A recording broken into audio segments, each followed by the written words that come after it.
सुनो जरा, इसमें सबसे पहले हम लोग पढ़ेंगे वैद्युत सेल के बारे में, ठीक है। ये जो चैप्टर की स्टार्टिंग होती है वो वैद्युत सेल के बारे में, क्योंकि ये जो चैप्टर है इसमें हम सबसे ज़्यादा पढ़ने वाले हैं कि वैद्युत सेल क्या है, सेल से रिलेटेड बैटरी बनती है और वैद्युत सेलों का संयोजन भी पढ़ना है, और सेलों से संबंधित ही पूरा चैप्टर है, मतलब स्टार्टिंग हम लोग सेल से कर सकते हैं। तो जो चैप्टर नंबर 6 है वो किरचॉफ के नियम तथा वैद्युत परिपथ है, और इसकी पहली हेडलाइन ही है वैद्युत सेल। इसकी जो पहली हेडलाइन है वो है वैद्युत सेल।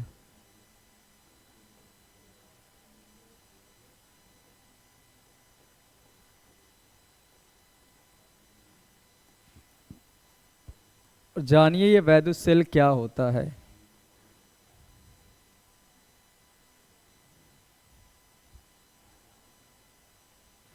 सुनो, क्या आपने सेल को देखा है? देखो, एक शुष्क सेल होते हैं और एक थोड़े से वो जो गीले टाइप वाले होते हैं ना, तो वो भी सेल होते हैं, मतलब उनमें लिक्विड भरा होता है। एक में सूखा मसाला टाइप का भरा होता है। ये सेल अलग अलग तरह के होते हैं, लेकिन एक बात समझो जरा, इनमें कभी तोड़े फोड़े हो गए, जैसे बैटरी वाले सेल होते हैं, देखा है ना आपने? तो उनको देखना, या जो रेडियो चलाते हैं उनको देखो, या जैसे कि लाइट जो जिनसे जलाते हैं हम लोग, उनमें भी सेल तो पड़ते हैं, टॉर्च वाले। इन सब में जब इनको तोड़ कर देखना तो इसमें एक ब्लैक कलर का कुछ भरा होता है ना। वो चीज़ें जो कहलाती हैं वो सब रसायन पदार्थ होती हैं, उसमें कोई ना कोई रिएक्शन चलती है, कुछ चीज़ें भरी जाती होंगी। तो हमें ये पता चला कि जो सेल के अंदर है वो कहीं ना कहीं रासायनिक पदार्थ भरा हुआ है, भरा है। अगर रासायनिक पदार्थ है उसमें कुछ ना कुछ रासायनिक रासायनिक क्रियाएं होती होंगी। अब उन क्रियाओं से बनेगी रासायनिक ऊर्जा। अंदर क्या बनेगी? रासायनिक ऊर्जा। भाई रसायन पदार्थ है, रासायनिक अभिक्रियाएं हो रही हैं, तो रसायन ऊर्जा भी तो मिलेगी उसके अंदर। अब वो जब सेल से कनेक्ट कर देते हो, मान लो कि मैं तुम्हें यहां बनाकर समझाता हूं एक सेल।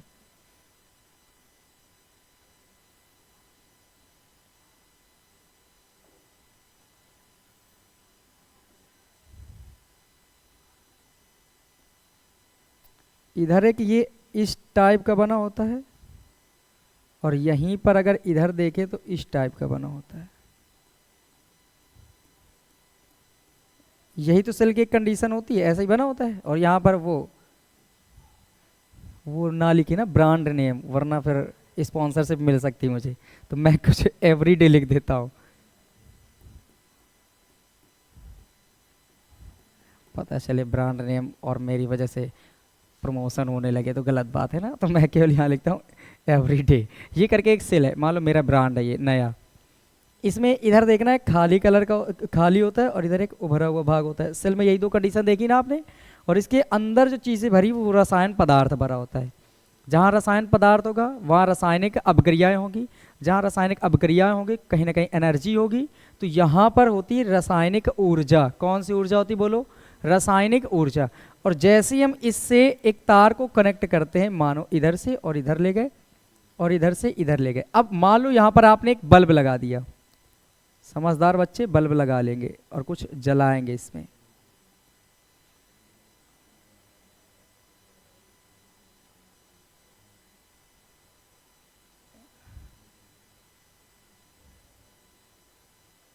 ये और ये क्या हुआ? जलने लगा। तो एक बात समझो ज़रा, यहाँ से इसके अंदर तो रासायनिक ऊर्जा थी, पर इसमें जब करंट फ्लो हुआ तो हम लोग उसको वैद्युत ऊर्जा कहते हैं। कहते हैं कि नहीं कहते? बताएं भाई। आवेश प्रवाहित होगा तो वो वैद्युत से बनता है। और फिर यहाँ पर जो चीज़ें आई, ये करंट मिला इसको, ये जलना शुरू हुआ। तो जब कोई करंट से जो चीज़ जले वहाँ पर कौन सी ऊर्जा होती? वैद्युत ऊर्जा होगी। तो मतलब ये हमें समझ आया कि जो सेल है ना वो एक प्रकार की युक्ति है, डिवाइस है। और ये काम क्या करती है कि किसी भी वैद्युत परिपथ में रासायनिक ऊर्जा को वैद्युत ऊर्जा में कन्वर्ट करके परिपथ में आवेश के प्रवाह को क्या करती है? बनाए रखती है।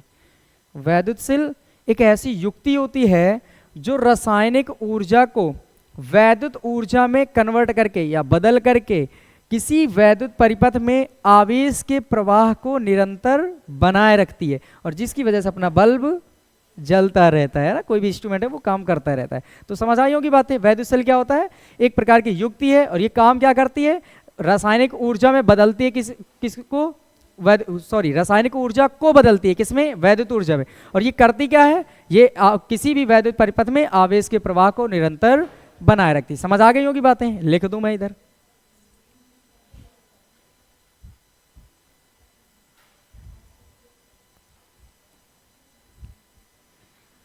लिखते हैं, यह एक ऐसी युक्ति होती है, यह एक ऐसी युक्ति होती है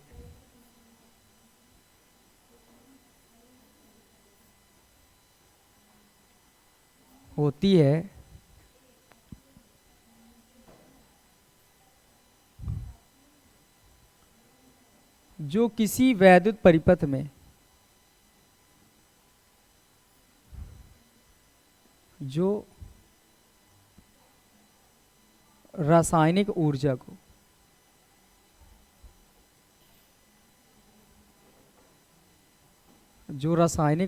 को वैद्युत ऊर्जा में बदलकर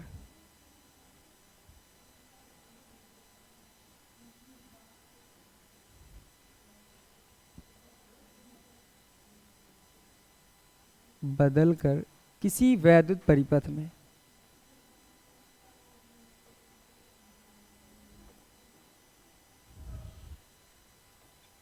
में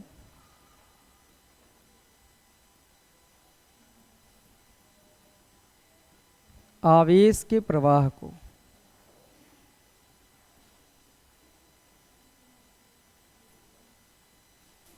निरंतर बनाए रखती है।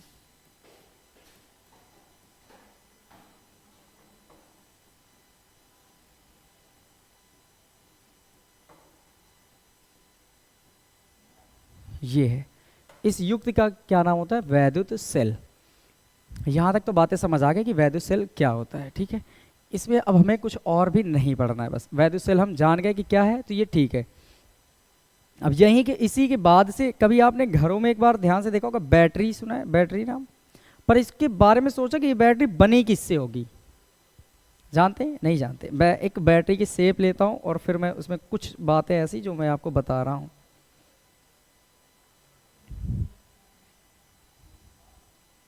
अच्छा डिज़ाइनर तो नहीं, पर फिर भी मैं कुछ बनाने की कोशिश करता हूँ।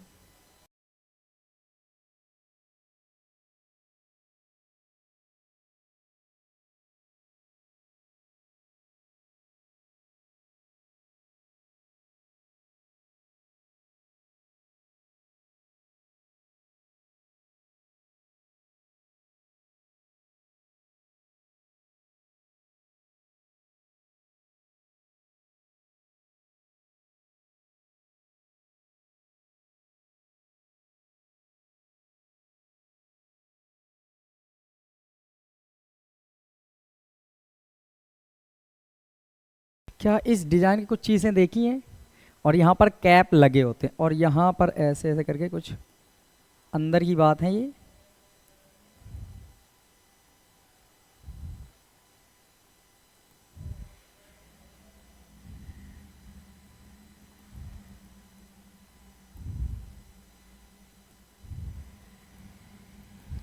ये केवल मैं आभासी चित्र बना रहा हूँ, केवल बस आभास कर लेना, ठीक है। मैं कोई बड़ा डिज़ाइनर नहीं हूँ, बस केवल मैं ये समझाने वाला हूँ। ऐसा लग रहा होगा कि ये बॉक्स है टाइप का, कुछ है ना, बॉक्स टाइप का, और इसके अंदर ये कुछ नलकी टाइप की कुछ चीज़ें पड़ी हैं।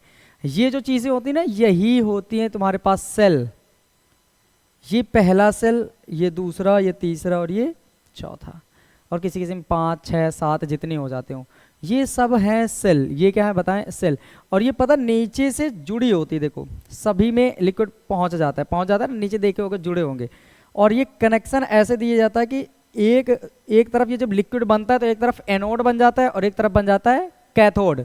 तो जो एनोड होता है वो पॉजिटिव सिरा बना देता है और जो कैथोड होता है वो कौन सा बना देता है? Negative charge. तो यहाँ से ये क्या होता है, ये मिक्स होता है, पूरे अंदर लिक्विड भरा होता है, और ये जब जैसे ही इनको हम जोड़ते हैं किसी अन्य तारों से, यहाँ किसी चीज़ से भी जोड़ देते हैं, वो चीज़ काम करना क्या हो जाती है? शुरू हो जाती।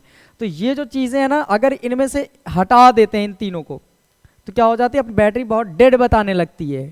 तुमने देखा होगा, कहते हैं मान लो बैटरी तुम्हारी आपकी खराब हो रही, 5 साल हो गए बैटरी खराब हो रही, तो बताएंगे कि ये वाले सेल तो आपके काम ही नहीं कर रहे हैं, ये बता देंगे कि ये वाले तो खराब हो चुके हैं। मतलब ये हुआ कि बैटरी कमज़ोर होने का मतलब ये चीज़ें कम हो रही हैं, कमज़ोर हो रही हैं, और ये चीज़ें हैं सेल। तो एक बात समझो जरा, कई सेल जोड़ देते हो तो क्या बन के तैयार हो जा रही? बैटरी। कई सेल जब जोड़ दे रहे हैं तो क्या बन जाती है? बैटरी। तो कहीं ऐसा नहीं कि बैटरी के संयोग, सेलों के संयोग का ही नाम होता हो बैटरी? है ना। सेलों के संयोग मतलब कई सेल जोड़ दिए जाए तो क्या बन के तैयार हो जाती है, बैटरी। तो यही सत्य है, सेलों के संयोग का ही नाम क्या होता है, बोलो, बैटरी। ये बातें समझ जाएंगे सब लोग।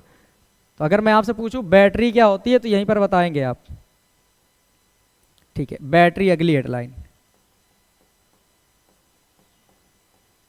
अगर आपसे कोई पूछता है बैटरी के बारे में बताइए तो आप बताएंगे सेलों के संयोग को, सेलों के संयोग को ही बैटरी कहते हैं।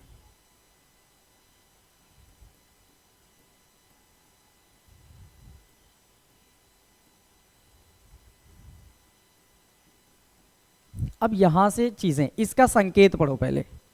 हम सेल का संकेत लिख रहे हैं, संकेत ये होगा संकेत सेल का, और जो इधर बनाएंगे संकेत वो होगा बैटरी का। सेल का जो संकेत होता है एक बड़ी लाइन और एक छोटी लाइन, ऐसे। ये बड़ी वाली को पॉजिटिव सिरा मानते हो, छोटी वाली को नेगेटिव। और अभी अभी आपने क्या कहा, जो बैटरी होती है वो सेलों का क्या होती है, संयोग होती है। तो कहीं ना कहीं बैटरी का सिंबल ऐसा होगा जिसमें कई सेलों के सिंबल एक साथ जुड़ रहे होंगे। तो देखिए ज़रा, क्या आपने अभी पीछे कई उसमें पढ़े होंगे, ऐसे ऐसे ऐसे, यही तो है सेल। इसमें कितने सेल जुड़े हैं जरा ध्यान से देखो, 2 सेल जुड़े हैं। देखो एक सेल का सिंबल ये हुआ और एक सेल का सिंबल ये हुआ, और जब दोनों जुड़ गए तो सेलों के संयोग का नाम क्या होता है, बैटरी। इसी वजह से ये संकेत किसका है, बोलो, बैटरी का। समझ आएगी नहीं बातें। तो सेलों के संयोग का ही नाम क्या होता है, सब लोग बताओ, बैटरी। अब इसमें बड़ी वाली लाइन पॉजिटिव, छोटी वाली लाइन निगेटिव। तो समझ आएगी ना सब लोग कैसे। तो अगर कई सेलों को एक साथ जोड़ दिया जाए तो जो चीज़ बन के आती है उसका नाम क्या होता है, बैटरी। क्या किसी कोई दिक्कत है दोनों को समझने में, समझ आया सबको। अब इसको हटाता हूँ मैं, फिर इसके बाद चीज़ें और बताते हैं। ये बैटरी हटो तुम, तुम्हारी कोई ज़रूरत नहीं रही अब। सब बच्चे समझदार हैं, समझ गए तुम्हें क्या है।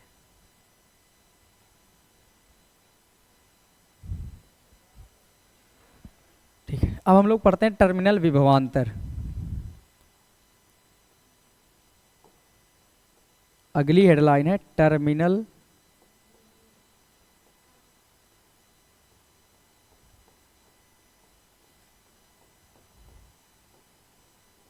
विभवांतर।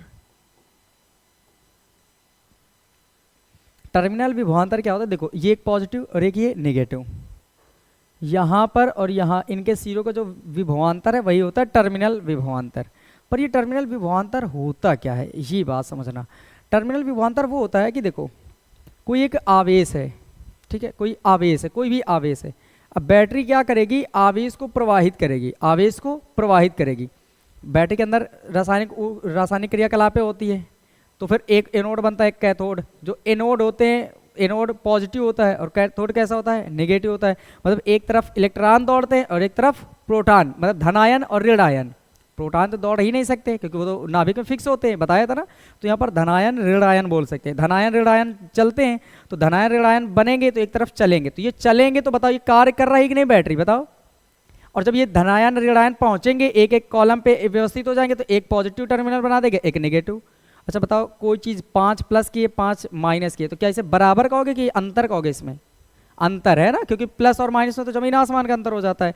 तो यही चीज़ है कि जब कोई वैद्युत सेल या बैटरी क्या होता है कि इसको ये आवेश प्रवाहित करती है ना, तो जितना कार्य किया जाता है आवेश को प्रवाहित करने में वो संपूर्ण कार्य ही क्या कहलाता है, किन्हीं 2 बिंदुओं के बीच।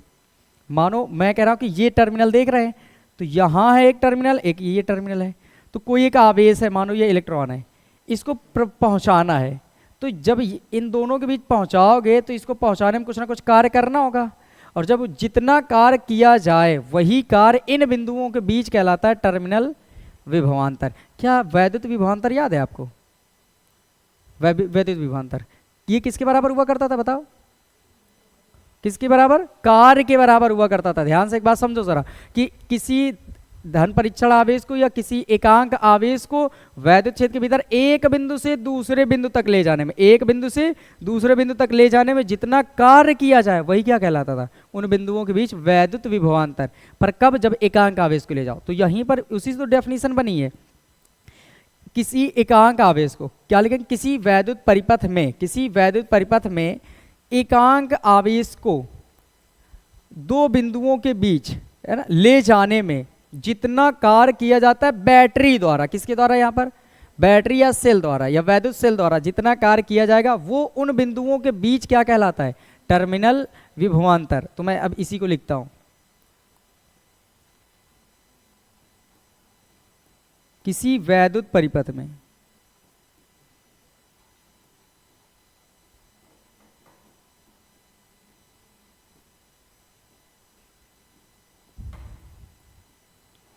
वैद्युत सेल द्वारा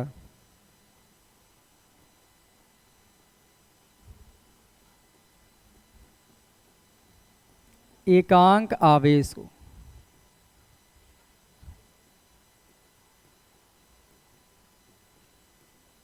किन्हीं दो बिंदुओं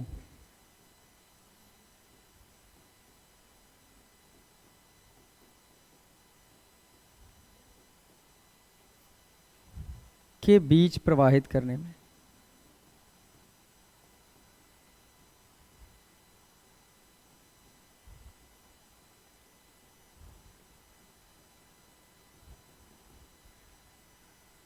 किए गए कार्य को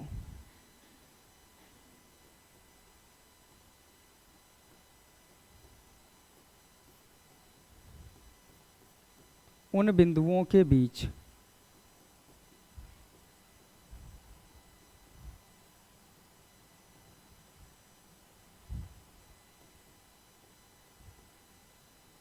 टर्मिनल विभवांतर कहते हैं।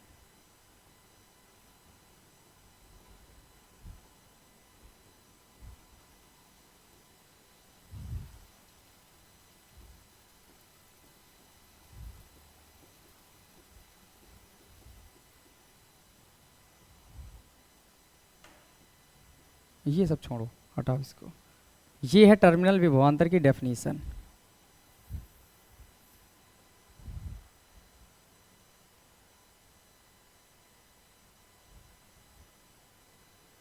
सुनो सर, ये सब तो जानते हो ना, वी से डिनोट करते हैं भाई, विभवांतर तो वी से डिनोट करते हैं, ये लिखने की तो जरूरत है नहीं अपने आप को।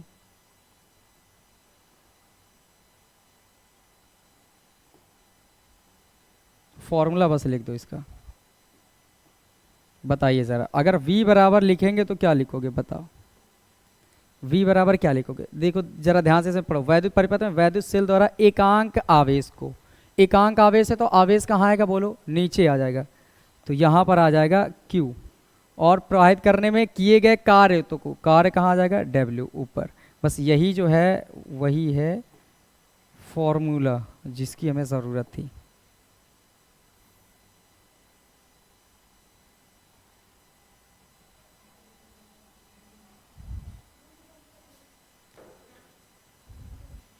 ठीक, ये बन जाएगा फॉर्मूला। जाओ, यहाँ से सबको समझ आ जाना चाहिए इतना। अब इसके आगे मैं बताता हूँ इसका मात्रक, वीमा, ये सारी चीज़ें क्या है।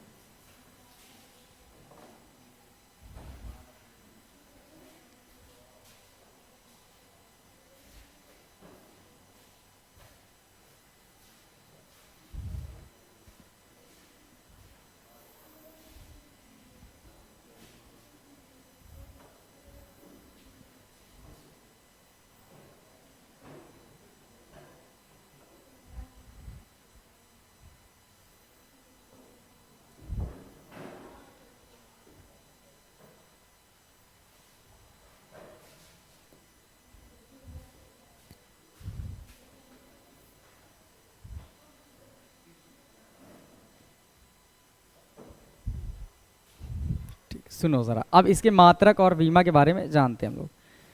अगर बात करते हैं मात्रक की,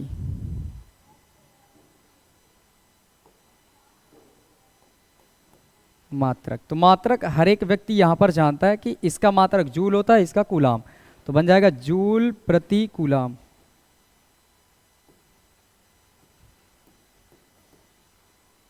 जूल प्रति कूलाम, या इसी को वोल्ट के नाम से जानते हैं, वोल्ट। मैं लिख देता हूँ, समझ जाएंगे ये वोल्ट है।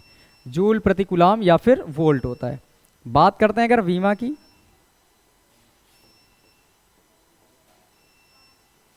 तो वीमा क्या बनेगी? जो कार की वीमा होती है वो होती है mL2T⁻²। आवेश की वीमा होती है AT, याद रखिए।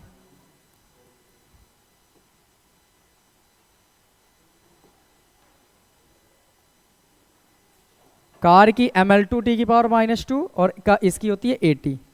अगर दोनों को मिक्स कर दें तो mL2, अब देखो टी की पावर ये +2, ये प्लस की, ये -2 है, ये +1 ऊपर आएगी तो -1 होगी, 2 माइनस की, एक और माइनस की, तो टी की पावर हो जाएगी -3, और ये a की पावर +1 ऊपर जाएगी तो -1।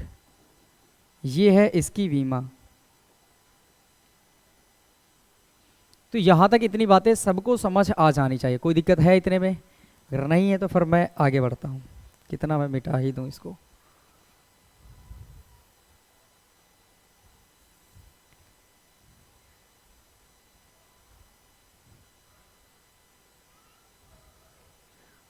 अगली हेडलाइन, जो अपने पास अगली हेडलाइन आएगी वो आएगी विद्युत वाहक बल, सेल का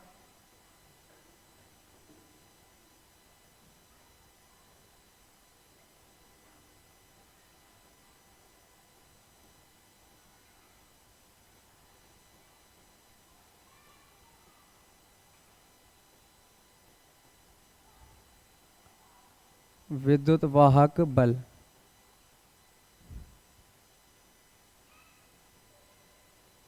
अब इसके बारे में जानिए ज़रा। विद्युत वाहक बल में कुछ अंतर है नहीं। हम लोग विद्युत वाहक बल को ई से डिनोट करते हैं, पर ये भी सेम बातें हैं। ये क्या होता है? फोन आ रहा है क्या? फोन ला मुझे, ला।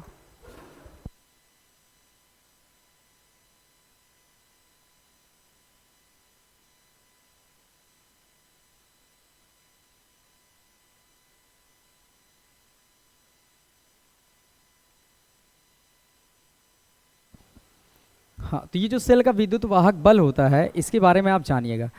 जैसे मैंने अभी टर्मिनल विभवांतर पढ़ाया था, सेम वही काम ये भी है, पर इस बार वो दो बिंदुओं के बीच कार्य नहीं किया जाएगा कि केवल कोई पार्टिकुलर पॉइंट है। इस बार जो कार्य होगा वो सेल सहित पूरे परिपथ में जितना प्रवाहित कर, मान लो कोई एक एकांक आवेश है, उसको सेल सहित मतलब सेल से होते हुए पूरे परिपथ में प्रवाहित करने में जितनी ऊर्जा देनी पड़ जाए सेल को, ऊर्जा कार्य के बराबर होती है कि नहीं होती है? तो कार्य बोले या ऊर्जा, तो किसी वैद्युत सेल द्वारा एकांक आवेश को सेल सहित पूरे परिपथ में प्रवाहित करने में जितना कार्य करना पड़ता है या जितनी ऊर्जा देनी पड़ती है, उसी का नाम होता है सेल का विद्युत वाहक बल। समझ आई बातें? टर्मिनल विभवांतर में एक स्पेशल पॉइंट था कि दो बिंदुओं के बीच होगा, इसमें क्या है, सेल सहित भी होगा और पूरे परिपथ में भी होगा। तो ये चीजें मैं यहां लिख रहा हूं। देखेंगे किसी वैद्युत सेल द्वारा क्या ये क्या है? वैद्युत सेल द्वारा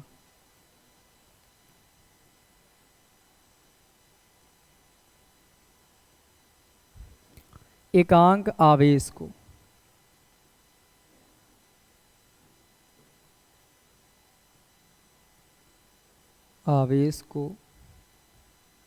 सेल सहित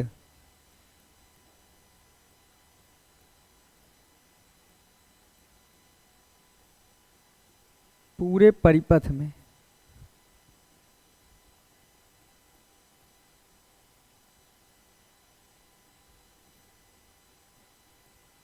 में प्रवाहित करने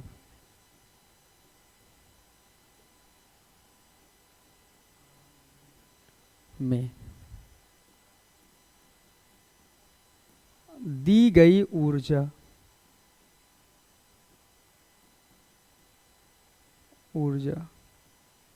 या किया गया कार्य को सेल का विद्युत वाहक बल कहते हैं।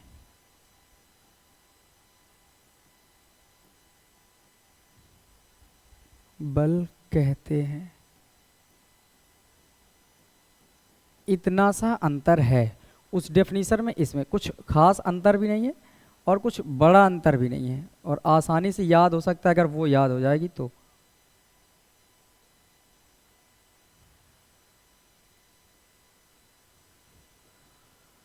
ठीक है, ये बन गई डेफिनेशन। इसको हम ई से प्रदर्शित करते हैं, ये मैं लिख देता हूं, इसे कैपिटल ई से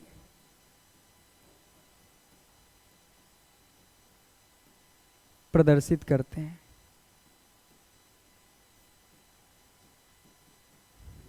यहां पर कुछ चीजों को मैं बदल दूं, कलर अच्छा वाला, ठीक है।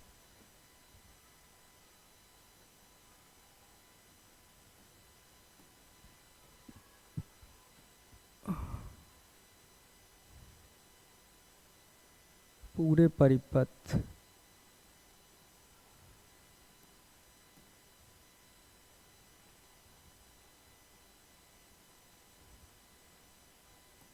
ये लो, वैद्युत सेल द्वारा एकांक आवेश को सेल सहित पूरे परिपथ में प्रवाहित करने में दी गई ऊर्जा को सेल का विद्युत वाहक बल ई कहते हैं। ठीक है, अब यहाँ पर बात आती फॉर्मूले की, तो फॉर्मूला क्या बनेगा, ई बराबर, जरा इसकी डेफिनेशन को पढ़ो, क्या गया, वैद्युत सेल द्वारा एकांक आवेश को, तो आवेश कहाँ आएगा, बटे में आएगा। ये बड़ी आसान है लैंग्वेज, क्यू आ गया नीचे, और सेल को पूरे परिपथ में प्रवाहित करने में दी गई ऊर्जा, ये क्या लिखा है, किया गया कार्य, मतलब ऊर्जा ही क्या होती, कार्य, तो यहां पर लिख सकते हो W। अब ये जो चीज बन के आती है इसी का नाम होता है सेल का विद्युत वाहक बल।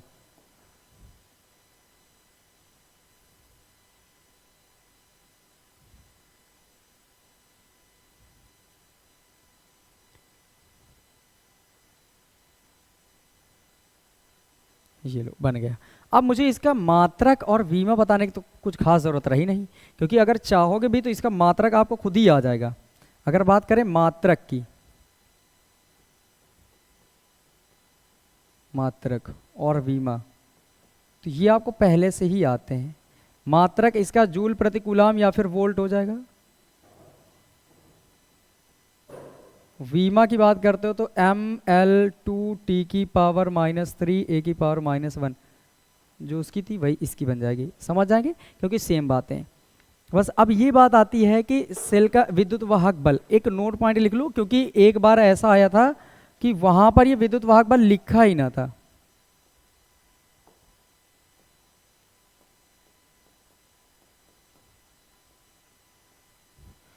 उसमें आया था सेल के वो EMF ऑफ सेल क्या होता है, क्वेश्चन था EMF ऑफ सेल क्या है, या क्या लिखा था सेल के EMF से आप क्या समझते हैं। तो EMF का फुल फॉर्म समझ लीजिए जरा, EMF ऑफ सेल, ये वाले सेल की स्पेलिंग यही होती है ना, ठीक है। अब पता चले मैं बेचने वाली ही लिख डालूं है ना। सुनिए जरा, ई का मतलब होता है इलेक्ट्रो, एम फॉर होता है मोटिव, एफ फॉर होता है फोर्स ऑफ सेल। क्या समझे, इलेक्ट्रो मतलब वैद्युत या विद्युत, मोटिव मीन्स ले जाने वाला, ले जाना, मोटिव है ना, तो वाहक, वाहक मीन्स ले जाना, फोर्स बल, तो ये EMF सेल इसका ही नाम है, सेल का विद्युत वाहक बल, इसी को हम कहते हैं सेल का विद्युत वाहक बल। यही है सेल का विद्युत वाहक बल। क्या कोई दिक्कत होगी अब इसमें समझने में? अगर आता है कि EMF ऑफ सेल मतलब वो पूछना चाह रहे हैं सेल का विद्युत वाहक बल क्या है, तो आप तुरंत यही डेफिनेशन लिख देंगे, वो सही माना जाएगा। अब बात करते हैं हम लोग सेल के। अच्छा एक बात जरा बताओ मुझे, मैंने अभी कहा सेल कई तरह के होते होंगे, वैसे शुष्क सेल भी होते हैं, गीले वाले भी होते हैं, पर इनमें एक चीज कॉमन सी है, हर एक चीज में कुछ ना कुछ भरा होगा अंदर, और अगर हर एक चीज़ में कुछ ना कुछ भरा है तो इसके अंदर कुछ ना कुछ रेजिस्टेंस भी होगा, है ना, क्योंकि दुनिया में कोई भी चीज़ आदर्श तो है ही नहीं कि उसमें कुछ ना कुछ गंदगी ना हो, है, वो कम है या ज़्यादा है वो अलग बात है। तो बताओ सिल के अंदर भी कहीं ना कहीं प्रतिरोध होगा, जैसा मैं सोच पा रहा हूँ, और प्रतिरोध होगा तो वो अंदर है तो इसका नाम आंतरिक प्रतिरोध बन सकता है ना। तो अगली हेडलाइन ही यही होगी, सेल का आंतरिक प्रतिरोध। एक कॉन्सेप्ट बना लो कि मुझे क्या क्या समझना है, वही वही बनते चले जाएंगे। सेल का आंतरिक प्रतिरोध,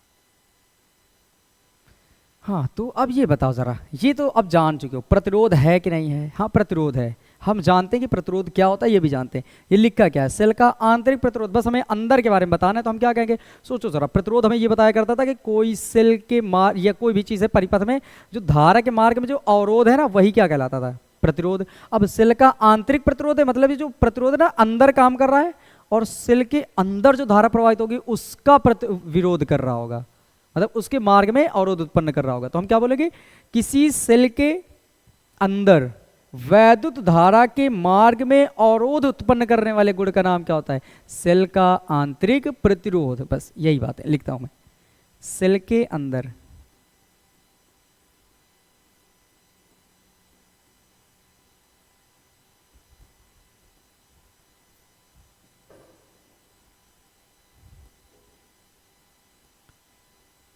वैद्युत धारा के मार्ग में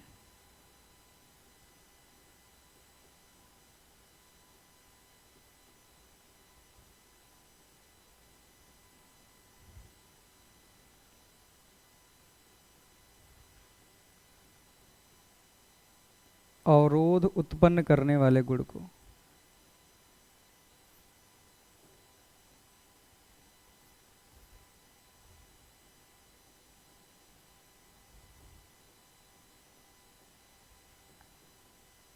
सेल का आंतरिक प्रतिरोध कहते हैं।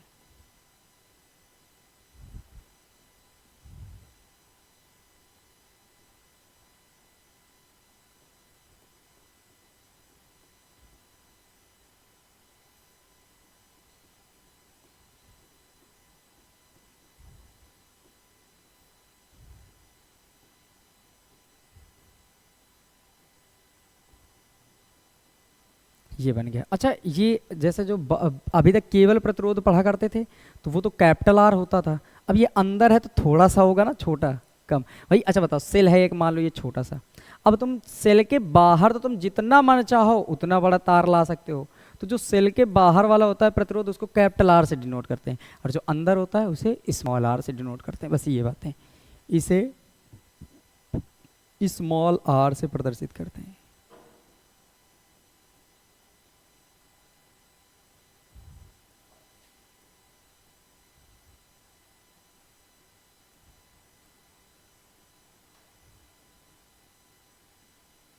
ये बन के तैयार हो गया यहाँ तक चीज़ें। अब मुझे बताओ, इतने में किसी को कोई दिक्कत है तो मुझे बताइए ज़रा, जितना मैंने अभी तक ये पढ़ाया। सबसे पहले हम लोगों ने पढ़ लिया सेल क्या होता है, तो सेल एक बार रिवाइज कर लो यहाँ तक, जल्दी से बताओ सेल क्या होता है। सेल एक ऐसी युक्ति होती है जो रासायनिक ऊर्जा को वैद्युत ऊर्जा में परिवर्तित करने के बाद किसी भी वैद्युत परिपथ में आवेश के प्रवाह को निरंतर बनाए रखती है। ये पहली बात।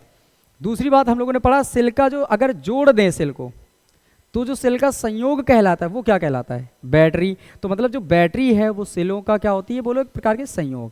अगर मैं कहूँ कि जो सेल का सिंबल होता है वो क्या होता है, तो बोलेंगे ऐसे, ये बड़ी लाइन और ये एक छोटी लाइन, ये बड़ी लाइन पॉजिटिव को डिनोट करती है, ये छोटी वाली नेगेटिव। अब यहीं पर बात आती है, सेल के बाद बैटरी का सिंबल, तो बड़ा छोटा फिर दूसरा सेल इसके साथ जोड़ो, देखो ये एक सेल और ये दूसरा यहाँ से जुड़ गया है, तो मतलब सेलों का संयोग बन गया, ये बैटरी सिंबल। ठीक है, यहाँ तक। अगर मैंने पढ़ लिया सेल क्या है, फिर सेलों के संयोग से क्या बनती, बैटरी। तो फिर अगर बैटरी बन के तैयार हुई तो हमें पता है उसके अंदर मान लो लिक्विड भरा है, घरों में देखते हैं ना तेजाब वेजाब डालते हैं, तो वहाँ से लिक्विड बनता होगा, रासायनिक अभिक्रियाएं शुरू होती होंगी, वहाँ से धनायन ऋणायन बनते होंगे, मतलब एनोड और कैथोड का जनरेट होता बन जाते होंगे। केमिस्ट्री पढ़ी होगी ना, एनोड और कैथोड, तो वहाँ पर पता चल जाता है कि एनोड एक पॉजिटिव हो जाती है और कैथोड एक निगेटिव छड़ का काम करने लगती है।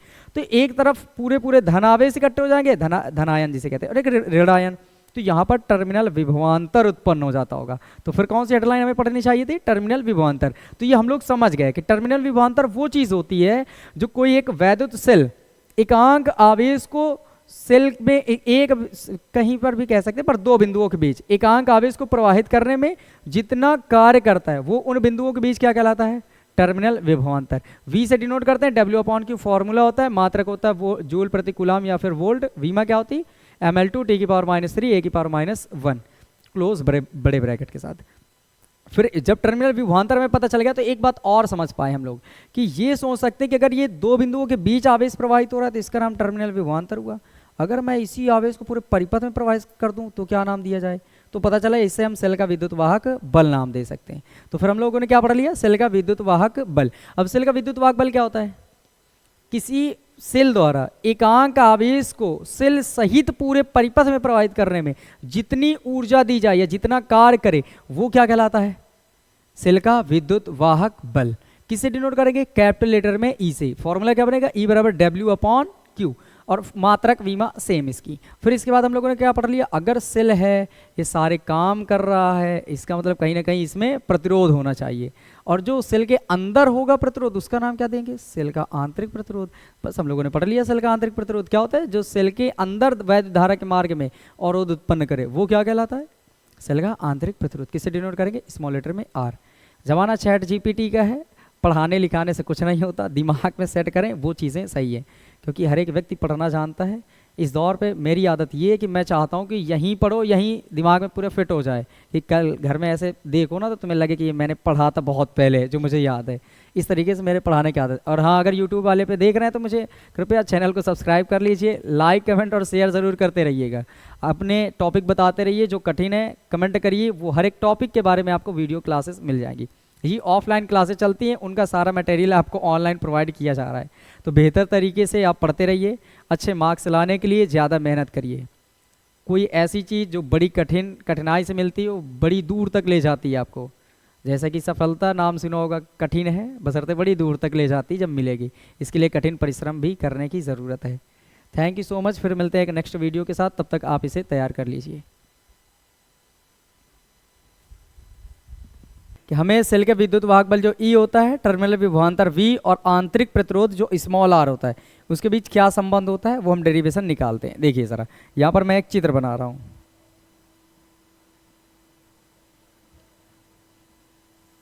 क्या सेल का सिंबल बता चुके हैं ना क्या होता है? एक बड़ी लाइन और एक छोटी लाइन, ये होता है सेल का सिंबल। आंतरिक प्रतिरोध जस्ट इसके पास में ही लगाइएगा, क्योंकि सेल का है तो वो इसके अंदर होगा, तो इसके पास में लगा देना।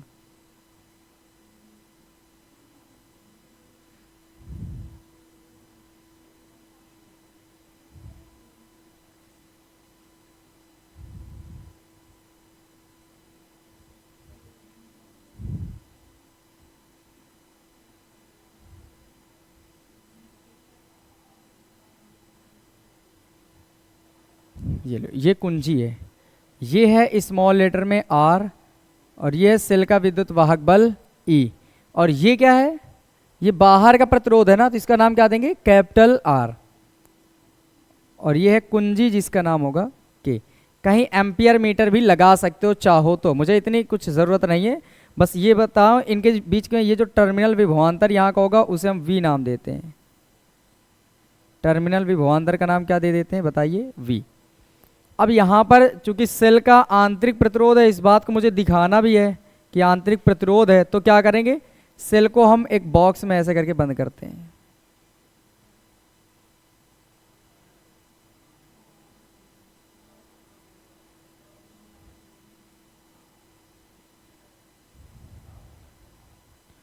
ये इस वजह से रखते हैं ताकि हमें ये पता चले कि ये जो सेल है ना उसके अंदर ये प्रतिरोध हो गया, इसका मतलब ये क्या है? सेल का आंतरिक प्रतिरोध। समझ आ गई बातें? ये केवल सेल के आंतरिक प्रतिरोध की वजह से यहाँ पर बनाया गया है।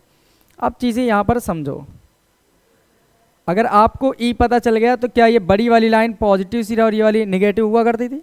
अब इससे धारा I भेज दो।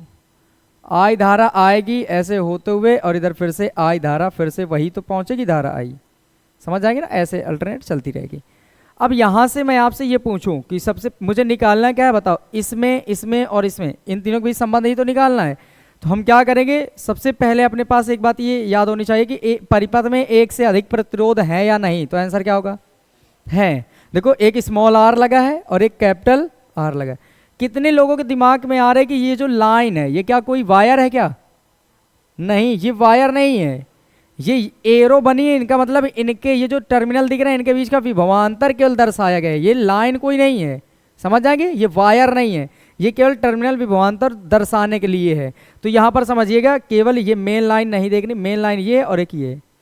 अगर मैं आपसे पूछूं ये आर स्मॉल वाला और ये कैपिटल वाला आर एक दूसरे के साथ किस क्रम में जुड़े हैं, समांतर या फिर श्रेणी, तो आंसर क्या होगा बताइए, किस क्रम में, जल्दी तेजी से बोलो, किस क्रम में, श्रेणी क्रम में। अच्छा किसी को ऐसा तो नहीं लग रहा समांतर क्रम में है, नहीं है। अच्छा कुछ गलतियां हो सकती है, मैं बताता हूं। जैसे मैंने ये समझाया था कि जितने व्यक्ति जितने प्रतिरोध एक ही लाइन में मिल जाए ऐसे, तो ये सब आपस में श्रेणी में होते हैं, तो गलती ये हो सकती है। और मैंने कहा था इसमें पॉइंट नहीं देखना कि पॉजिटिव से चलना है या निगेटिव से, आप एक सिरे से चल सकते हैं। मान लो आप यहाँ से चलते हैं, हो सकता है यहाँ पर आने के बाद ख्याल ये आ जाता कि नहीं इधर भी रास्ता, इधर भी रास्ता, इधर भी रास्ता। तो मैं आपको ये समझाने के लिए बता दूं कि ये जो डैश डैश लाइन है ना, ये केवल सेल के अंदर जो प्रतिरोध है इसको इंडिकेट करने के लिए बनाया गया है, ये कोई वायर नहीं है। इसे आंतरिक प्रतिरोध तब समझोगे जब ये कहीं अंदर छिपा हुआ नजर आए, तो इसको आंतरिक प्रतिरोध समझाने के लिए ये वाला बॉक्स बना दिया जाता है, समझ गया, डैश डैश का मतलब क्या, याद रखोगे इस बात को। मतलब ये हुआ मेन ये वाला है और ये जो ये प्रतिरोध, तो ये दोनों किस क्रम में है जल्दी बता दो, किस क्रम में है जल्दी बताएं, श्रेणी क्रम में। तो हम क्या लिखते हैं यहां से, परिपथ का प्रतिरोध,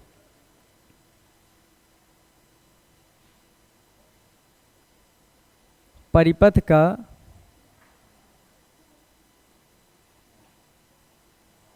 प्रतिरोध, फॉर्मूला क्या होगा बताएं। और अच्छा ये है किसमें, परिपथ का कुल प्रतिरोध मैं लिख दूं, परिपथ का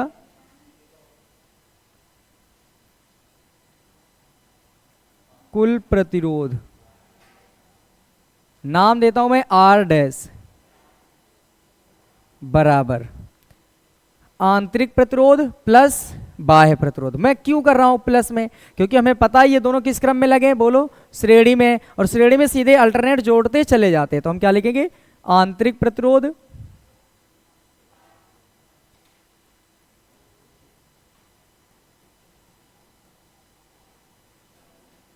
प्लस बाह्य प्रतिरोध।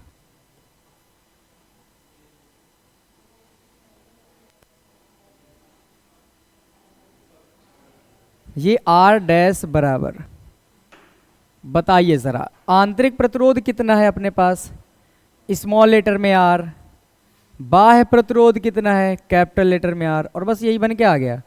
परिपथ के प्रतिरोध में किसी को कोई दिक्कत है, नहीं होनी चाहिए, क्योंकि ये श्रेणी में सीधे हल हो गया।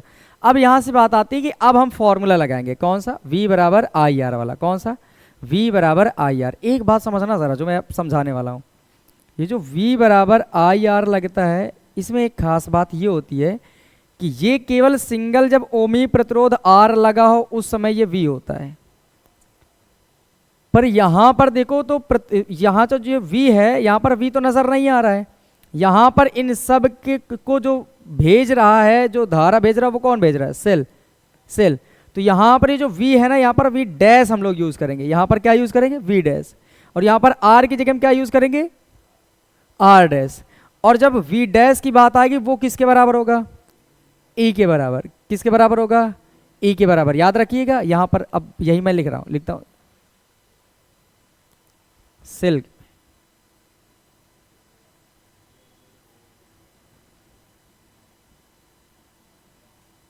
के लिए। बताओ अगर मैं कहूं कि V डैश बराबर क्या होगा, I और R डैश होगा कि नहीं होगा, तो हो जाएगा। V डैश के लिए बताओ, सेल के लिए, तो V डैश किसके बराबर होगा, यहां पर E के बराबर, किसके बराबर लिखोगे, E के बराबर। तो यहां पर आ जाएगा E बराबर आई की वैल्यू तो चेंज नहीं होगी, क्यों? अच्छा यहाँ पर मैंने डैश नहीं लगाया, चाहता तो मैं इन यहाँ डैश यहाँ डैश यहाँ डैश हर जगह होनी चाहिए। जैसे मैं बल्ब वाले क्वेश्चन पढ़ा रहा था उसमें मैंने कहा था अगर बल्ब का वोल्टेज है, बल्ब की शक्ति है, तो प्रतिरोध भी कहाँ का मिलेगा? बल्ब का ही मिलेगा। अगर मैंने कहा था बल्ब में धारा है और बल्ब का वोल्टेज है तो प्रतिरोध भी कहाँ का मिलेगा? बल्ब का ही। मतलब जो चीज़ें जहाँ की होती है हर एक चीज़ वहीं की ली जाती है। अब मुझे एक बात बताओ, अगर मैंने डैश के लिए यूज किया तो हर जगह डैश होना चाहिए था कि नहीं? लेकिन मैंने आई में डैश इस वजह से नहीं लगाया। एक बात ध्यान से समझो, जो धारा इससे गुजरेगी सेम वही धारा इससे गुजरेगी कि नहीं गुजरेगी? गुजरेगी ना। लेकिन अगर मैं आपसे ये कह दूं कि जो वोल्टेज इसके सिरों का है क्या वही वोल्टेज इसके सिरों का होगा, तो आंसर क्या होगा? जल्दी बताओ। नहीं हो सकता। वजह? क्योंकि मैंने कहा था श्रेणी क्रम में वोल्टेज का मान अलग अलग होता है, अलग अलग होता है ना। तो इसी वजह से यहां पर वी ना यूज करके हम लोग क्या यूज कर रहे हैं? V dash. समझ आ गया? आई को क्यों नहीं यूज कर रहे हैं? क्योंकि आई श्रेणी क्रम में स्मॉल आर में जो धारा प्रवाहित होगी वही बाह्य प्रतिरोध में कैपिटल आर में धारा प्रवाहित होगी। अब यहां पर वैल्यू रखो, ये आई, आर डैश की वैल्यू आपके पास कितनी है बताओ? R plus R, R dash की वैल्यू आर प्लस आर।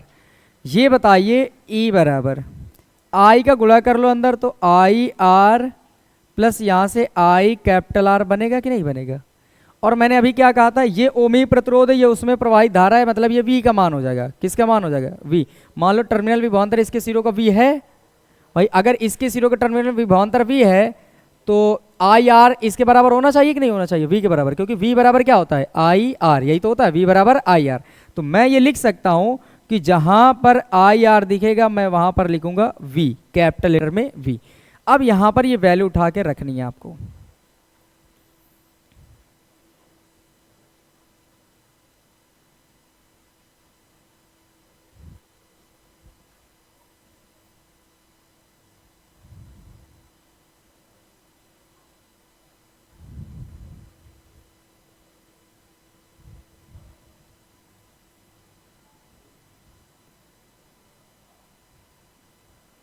सुनिए ज़रा, अब इसके बाद हम लोग पढ़ते हैं। देखो ये वैल्यू यहाँ पर रखो, तो ई बराबर क्या बन के आ जाएगा अपने पास? आई आर प्लस, बताओ, आई कैपिटल आर की जगह में वी, तो ये बन जाएगा वी।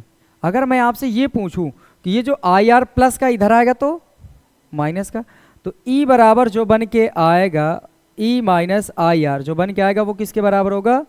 वी के। तो आप क्या समझ रहे हैं, जो वी बराबर है वो है ई माइनस आई आर, यही है वो रिजल्ट। अब इसमें ढूंढ लो जिन जिन चीज़ों की ज़रूरत थी, क्या आपको हर एक चीज़ मिल रही है? अगर मिल रही है तो मान लो अच्छा, नहीं मिल रही तो फिर खराब है। चेक कर लो एक बार, देखो जो चीज़ें ऊपर लिखी थी वो हर एक चीज़ है या नहीं इसमें, देख के बताओ।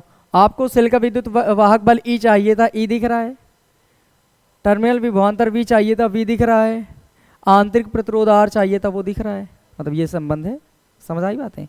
एक बात और मैं बताऊं, इससे धारा देखो निकल रही है, देखो एरो बनी है ना इधर की ओर, मतलब इससे धारा निकल रही है। जब धारा निकल रही होती है तो जो टर्मिनल विभवांतर होता है वो सेल के विद्युत वाहक बल से इतना कम होता है। पता है क्यों कम हो जाता है? एक बात समझो, मैंने कहा था सेल के अंदर क्या होता है बताओ? आंतरिक प्रतिरोध पाया जाता है। अब ध्यान से मेरी बात को समझना, धारा पहले तो सेल से होते हुए इस सेल को पार करेगी, तब तो बाहर आएगी ना, तब बाहर आएगी, फिर इसके सिरों का वोल्टेज हमें पता चलेगा। अब मैं आपसे कह रहा हूं कि यहां से मान लो 8 एम्पियर की धारा गई, कितने एम्पियर की? 8। तो यहां पर जो वोल्टेज मिलना था इसके बाएं सिरों पर 8 एम्पियर के हिसाब से, इसके हिसाब से मिलता।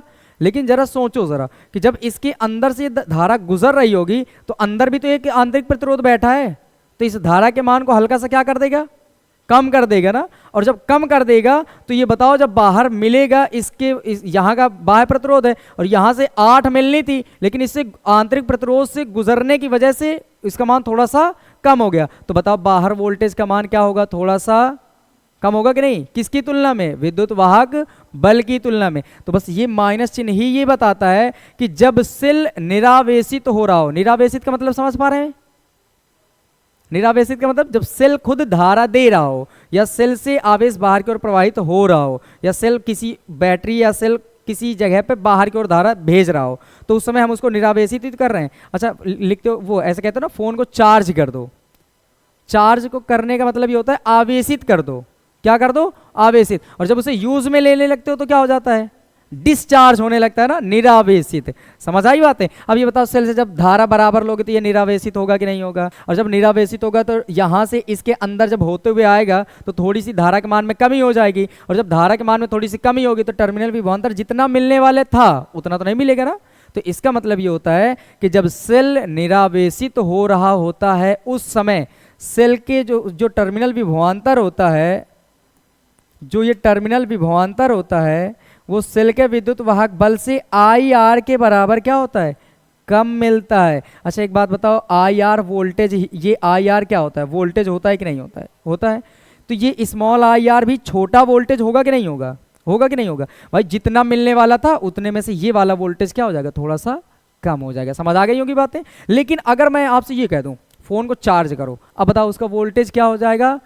अब क्या होगा? वृद्धि मिलेगी। खुद सोचो जरा, बैटरी को खुद चार्ज करने लगो तो बैटरी खुद आवेश ले रही कि नहीं ले रही? तो देखो जो बाहर से जितना वोल्टेज मिलने था वो तो मिलेगा ही मिलेगा, लेकिन उसके अंदर भी प्रतिरोध है, उसकी वजह से वो जब अंदर जाएगा तो थोड़ा और एक्स्ट्रा अपने पास रख सकता है। रख सकता है कि नहीं भाई? रख सकता है। क्यों? क्योंकि थोड़ी, जैसे मान लो 10 से ये भर जाने वाला था, 10 से मान लो ये सेल है, ये सेल है, इसको अगर हम 10 एम्पियर देते, अगर देते जब चार्ज कर रहे होते तो अगर ये 10 देते तो ये मान लो ये फुलफिल हो जाता है। लेकिन सोचो जरा, इसके अंदर एक प्रतिरोध बैठा है, जब 10 दोगे तो थोड़ा सा तो प्रतिरोध ही खा लेगा ना।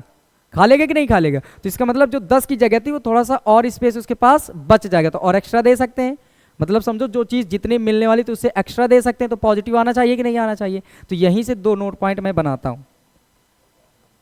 पहली नोट पॉइंट है, ध्यान से समझना, ये बहुत काम आएंगे जब न्यूमेरिकल्स पढ़ाएंगे। तो आवेशन के लिए, इसे कहते हैं हम आवेशन के लिए, आवेशन।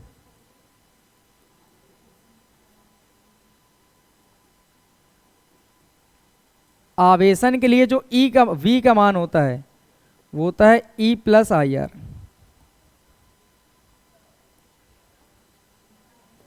जो वी होता है वो ई प्लस आई आर होता है। और अगर यही बात कर दें निरावेशन के लिए, यही लिख देता हूं मैं,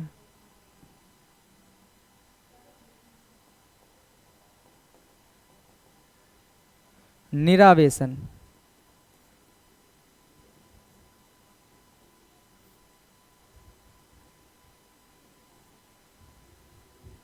तो जो यहां से V बनेगा वो कितना बन जाएगा बताएं? V बराबर E माइनस आई आर। ये तो खुद ही पता है, देखो निरावेशित हो रहा है तभी ये बन के आया है। बस यही बातें थी इसमें से। अगर किसी को कोई दिक्कत है किसी तरह की तो मुझसे अभी पूछ लो।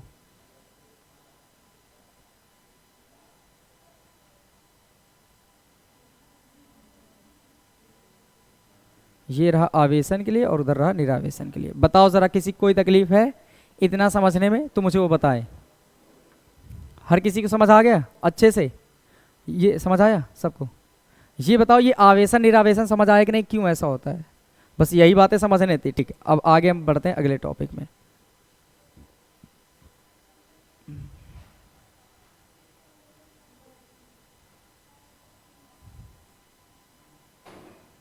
ठीक, अगला जो हम लोग पढ़ने वाले हैं वो सेलों का संयोजन पढ़ने वाले हैं।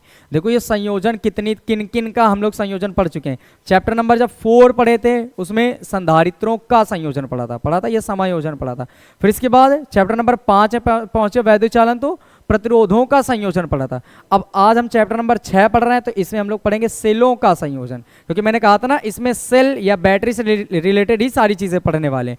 तो यहाँ पर अगली हेडलाइन जो बनेगी वो अपने पास होगा, इसको मैं सेव कैसे कर सकता हूं? ऐड कर दूं मैं? सुनिए सर, अगली हेडलाइन डालिए सेलों का संयोजन।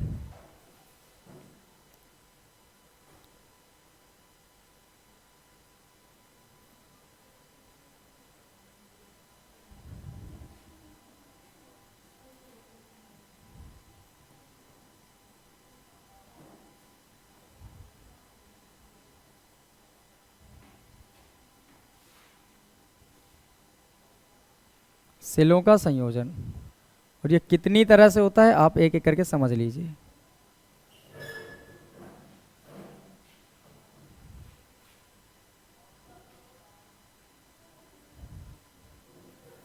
इसको हम दो तरह से, तो मुख्यतः दो तरह से हम लोग बनाते हैं, पर इसके तीन हैं तरीके टोटल।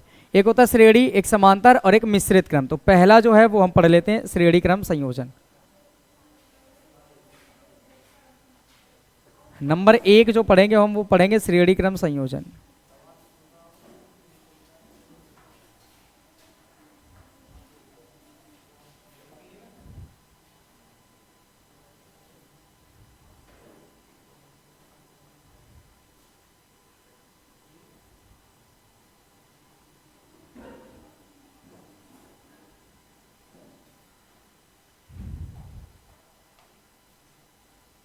पहली हेडलाइन पढ़ेंगे हम लोग, श्रेणी क्रम संयोजन।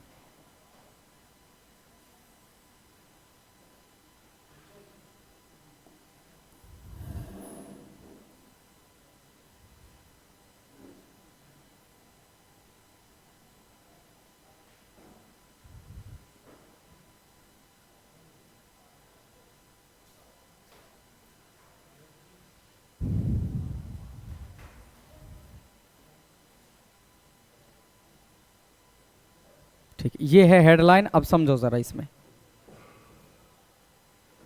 अब कई सेल जब हम श्रेणी क्रम में जोड़ देंगे वही श्रेणी क्रम संयोजन होता है। इसके लिए सबसे पहले एक चित्र समझिए। मानो कि यहां पर मैं एक चित्र बना रहा हूं, अरे थोड़ा सा,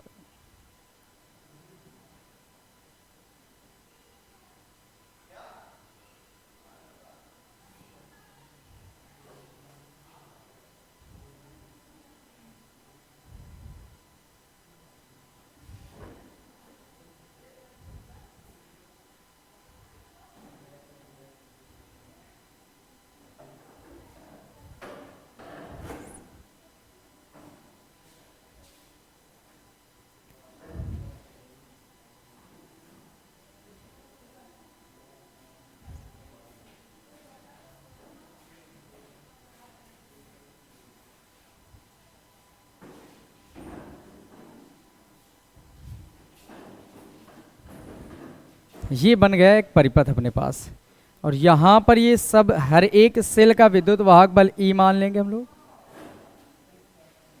और हर किसी का आंतरिक प्रतिरोध आर मानेंगे, और ये जो बाहर है इसका नाम कैपिटल आर दे देंगे।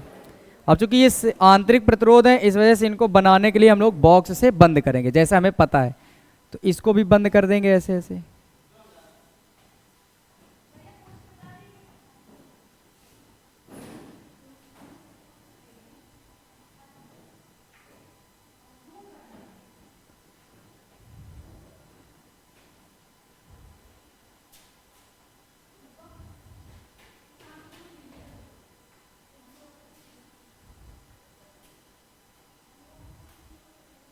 ये बन गए।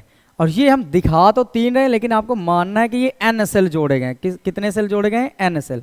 अब यहां पर समझिए जरा, इस चित्र को शिफ्ट करूं मैं,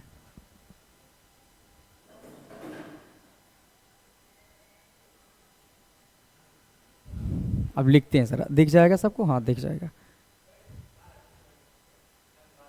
हाँ लिखेंगे हम लोग, माना एन सेल जिनमें प्रत्येक का विद्युत वाहक बल, जिनमें प्रत्येक का विद्युत वाहक बल ई कॉमा आंतरिक प्रतिरोध आर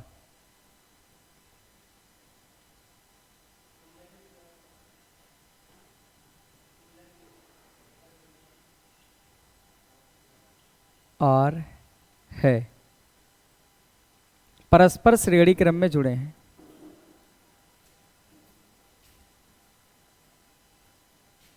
परस्पर श्रेणी क्रम में जुड़े हैं।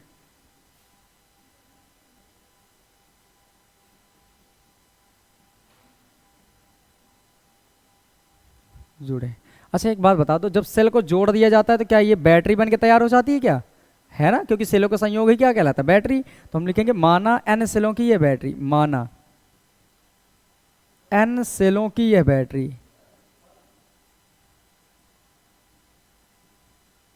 कि यह बैटरी बाह्य प्रतिरोध आर में, कैपिटल आर, बाह्य प्रतिरोध कैपिटल आर में आई धारा भेज रही है,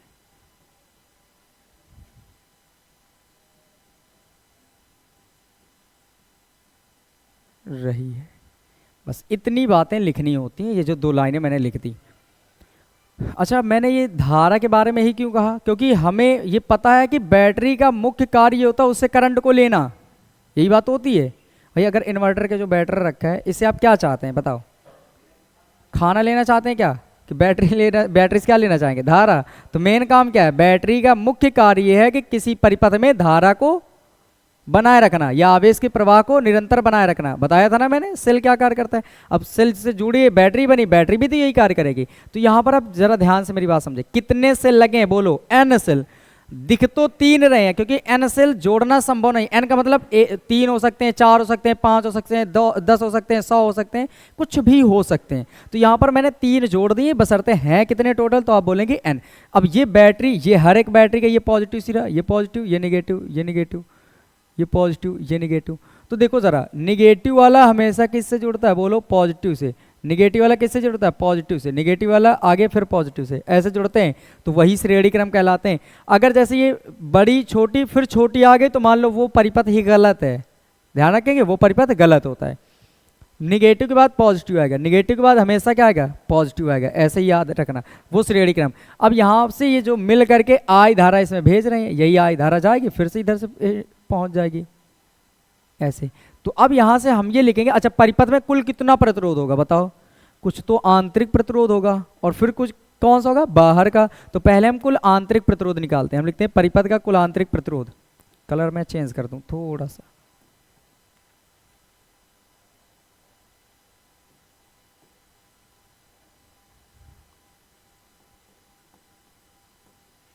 परिपथ का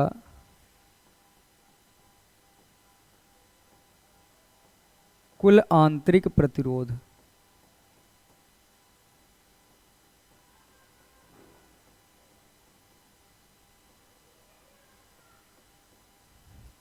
कुल आंतरिक प्रतिरोध बताइए जरा कैसे निकालेंगे।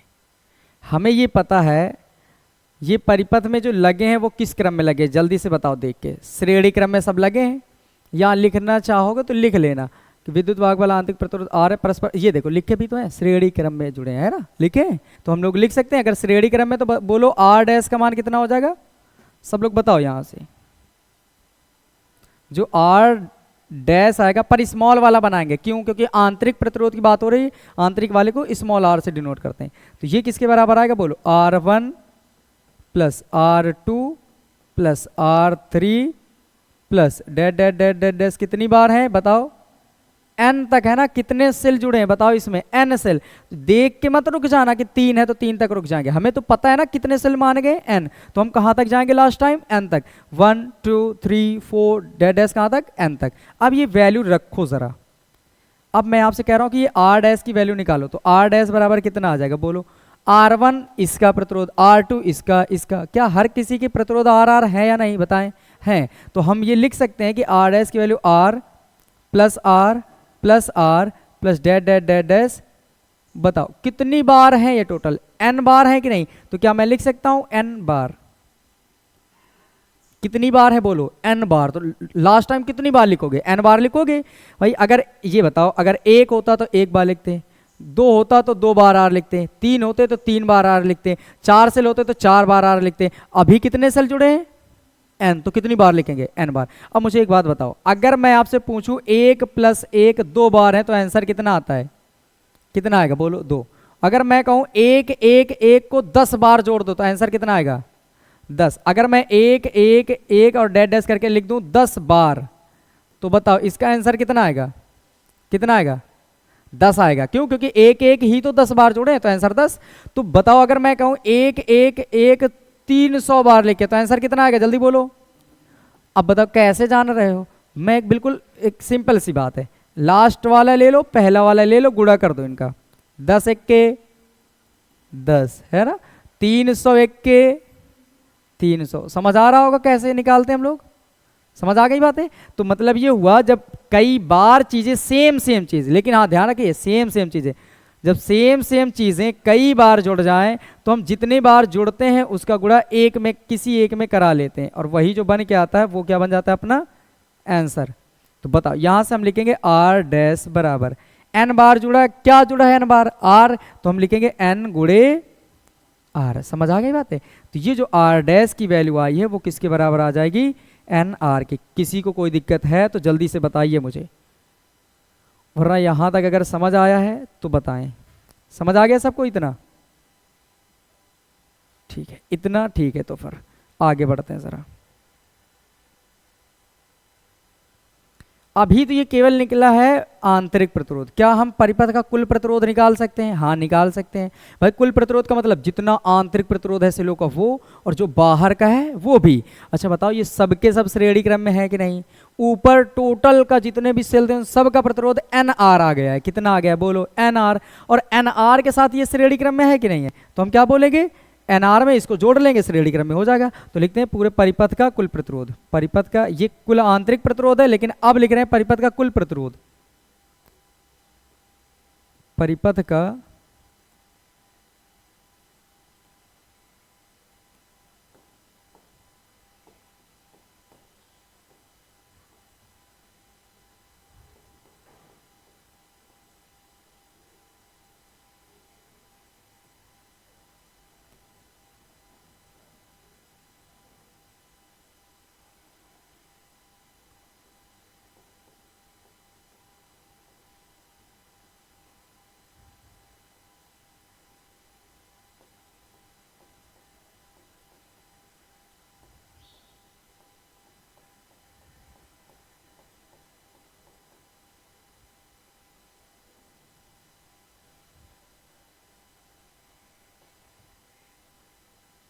चलो इसके बारे में जानो। परिपथ का कुल प्रतिरोध क्या होगा, इसका नाम देंगे हम लोग आर डैश। क्या नाम देंगे बताओ? आर डैश दे देंगे। तो ये आ जाएगा आर डैश। किसके बराबर होगा बताओ? कुल आंतरिक प्रतिरोध प्लस कुल बाह्य प्रतिरोध। तो आंतरिक प्रतिरोध का नाम हो जाएगा आर डैश, और बाह्य प्रतिरोध का नाम कितना बोलो? आर। तो यहां से जो आर डैश की वैल्यू आएगी, क्या वो ऐसी आ जाएगी, आर डैश बराबर स्मॉल आर डैश की वैल्यू कितनी बोलो? N R. कैपिटल आर तो कैपिटल आर है ही, तो ये बन के आ गया आर। अभी बताएं इतने में कोई दिक्कत है किसी को?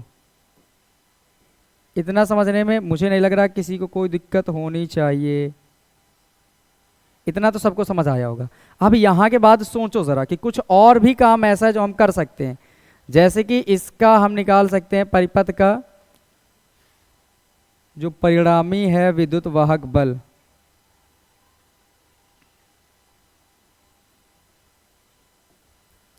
यहां से हम लिखेंगे परिपथ का परिणामी विद्युत वाहक बल। इस चीज को थोड़ा सा और सिलेक्ट करूं मैं, ऊपर पहुंचा दूं, और ये वाली चीज आ जाए।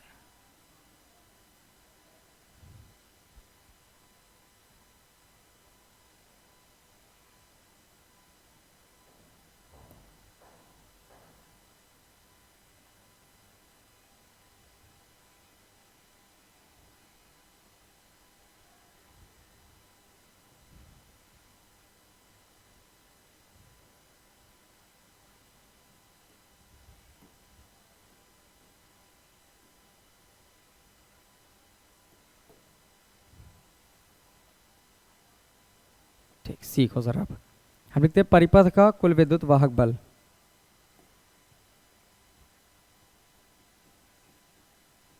परिपथ का कुल विद्युत वाहक बल।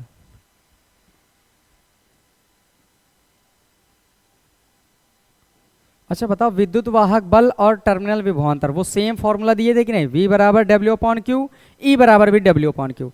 तो जैसे ये विद्युत वो टर्मिनल विभवांतर भी अदिश राशि है, वैसे विद्युत वाहक बल भी अदिश राशि है। तो ये दोनों सेम जोड़ते हैं। जैसे V बराबर V1 plus V2 plus V3 ऐसे चलता है, वैसे हम लोग E बराबर क्या जोड़ेंगे? E1 plus E2 plus E3 ऐसे चलते रहेंगे। तो बताओ जरा, क्या यहाँ से हम लोग एक बात यहाँ से लिख सकते हैं कि जो E बराबर आएगा वो E बराबर क्या आ जाएगा बोलो? E1 plus E2 plus E3 plus dash dash dash dash plus का क्या करेंगे En। क्यों मैंने En लिखा बताओ? क्योंकि अपने परिपथ में कितने सेल लगे हैं बोलो, n सेल है ना, तो n सेलों का विद्युत वाहक बल लिया जाएगा। अब वैल्यू रख के बताओ एक बार, ये E डैश नाम देना इसको, क्योंकि कुल है ना तो अलग चीज नाम देंगे, तो E डैश। बताइए जरा E1 की वैल्यू E है कि नहीं, देखो इसका भी E, हर किसी का विद्युत वाहक बल कितना है बोलो E। और ये कितनी बार जोड़ेंगे हम लोग, n बार, तो फिर से यहां लिख देते हैं n बार। क्या ये कॉन्सेप्ट याद है? n का गुणा E में कर लेंगे हम लोग, तो जो E डैश की वैल्यू आएगी वो आएगा n गुणे में E, मतलब कह सकते हैं NE। समझ गए? ये यहां तक समझ आ गया होगा। तो इसके बाद की बात अब हम लोग करेंगे।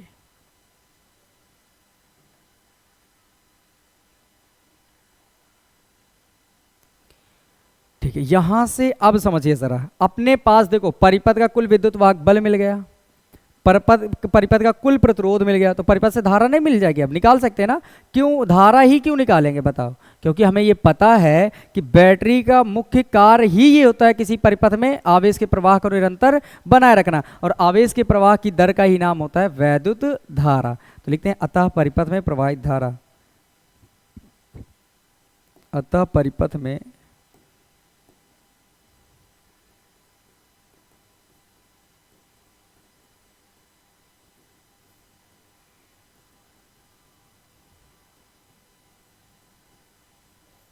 प्रवाहित धारा। बोलो धारा का फॉर्मूला क्या बनाएंगे हम लोग? I बराबर E/R से, इसी फॉर्मूला तो यूज करेंगे। बताओ क्यों? क्योंकि बताओ E और V, E बराबर भी W/Q दिया गया था, V बराबर भी W/Q मिला था, तो ऐसा पता ये चल रहा कि ये जो W/Q सेम होते हैं, है ना। पर ये ऐसा नहीं कि निरावेशन होने के लिए उस समय, मतलब एक कंडीशन होती है कि जब कोई धारा ना ली जा रही हो इससे, तो ये बराबर हो जाते हैं। ठीक है, अब मुझे एक बात बताओ, क्या V बराबर IR पढ़ा था? अब ये R गुणे में इधर आ गया तो I बराबर V बटे R बनेगा, पर अपने लिए V डैश बटे R डैश बनाएंगे, और मैंने कहा था V डैश विद्युत वाहक बल को रखना है, तो बताओ I बराबर क्या बनेगा E/R, पर यहाँ पर डैश लगा लो, यहाँ पर भी डैश लग गया। बस अब रखो वैल्यू, इनकी वैल्यू रख दोगे तो आंसर मिल जाएगा। I बराबर E डैश का मान कितना है बोलो NE, तो ये आ जाएगा NE।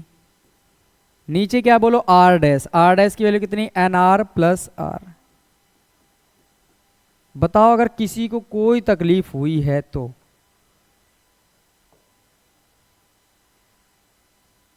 क्या ये सबको समझ आ गया? बस यही है वो अंत, ये डेरिवेशन खत्म हो जाता है। देखो एक बार ढंग से, अगर कुछ भी दिक्कत है तो मुझसे पूछो। देखो जरा इसे, अगर कोई दिक्कत है तो मुझसे पूछो, पूरा देख लो। बोर्ड एग्जाम में जब बैठोगे तो बिल्कुल जैसे जैसे मैंने लिखा है बस हर एक चीज़ ऐसे ऐसे लिख देना, अच्छे मार्क्स मिल जाएंगे आपको। राइटिंग का अपने खास ख्याल रखिए, राइटिंग भी अच्छी होनी चाहिए। तो मैं समझूं कि आ गया इतना सबको? ठीक, फिर आज बस इतना ही रखते हैं, फिर मिलेंगे अगली क्लास में। और हाँ, अगर YouTube पे आप देख रहे हैं तो चैनल को सब्सक्राइब कर लें, लाइक कमेंट शेयर ज़रूर करें। टॉपिक का नाम बताएं वो जो आपको नहीं आता है, तो वो सारे टॉपिक आपको बता दिए जाएंगे।